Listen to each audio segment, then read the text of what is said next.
আসসালামু বন্ধুরা, সবাই কেমন আছেন? আশা করি অনেক ভালো আছেন। তো আজকে আমরা চলে যাচ্ছি কাপ্তাইতে, আর দেখাবো আপনাদেরকে কাপ্তাইয়ের সৌন্দর্য। আমাদের সঙ্গেই থাকুন।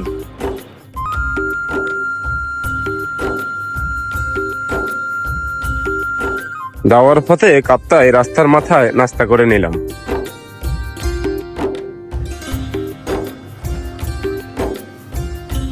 আমি আর মং আর টিটু আজকে চলে যাব কাপ্তাইয়ের সৌন্দর্য উপভোগ করার জন্য। এখান থেকে মাত্র 16 কিলোমিটার কাপ্তাইয়ের পথ।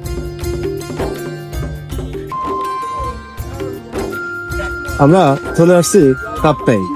ধীর গতিতে ছুটে চলেছে আমার বন্ধু মং। স্বাগতম কাপ্তাই জাতীয় উদ্যান। তার মানে আমরা চলে এসেছি কাপ্তাইতে। আমার ভ্রমণ সঙ্গে হচ্ছে আজকে এই দুজন। আঁকা বাঁকা এই পথ বলে দিবে আপনি এখন পাহাড়ে।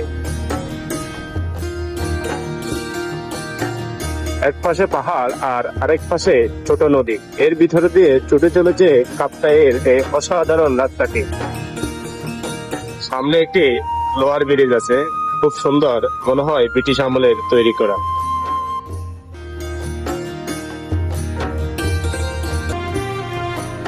এখান থেকে আর মাত্র 2 কিলোমিটার পথ রয়েছে কাপ্তাই বাজার।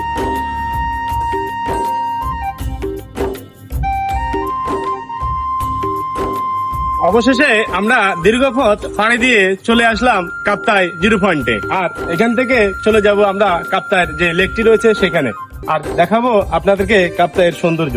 আমাদের সঙ্গে থাকুন। এই পথ দিয়ে আসতে হলে আপনাকে চেকপোস্টে আপনি দাঁড়িয়ে আপনার পরিচয় দিবেন। এই পয়েন্টটিতে আসলে আপনি এখানে দেখতে পারবেন কাপ্তাইয়ে কি কি রয়েছে।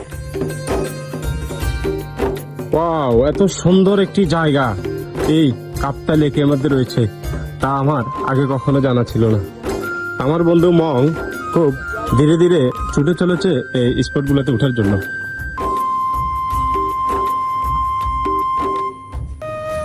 কাপ্তাই এসে টিটু আর মং আজকে জাহাজ চালাবে মনে হচ্ছে।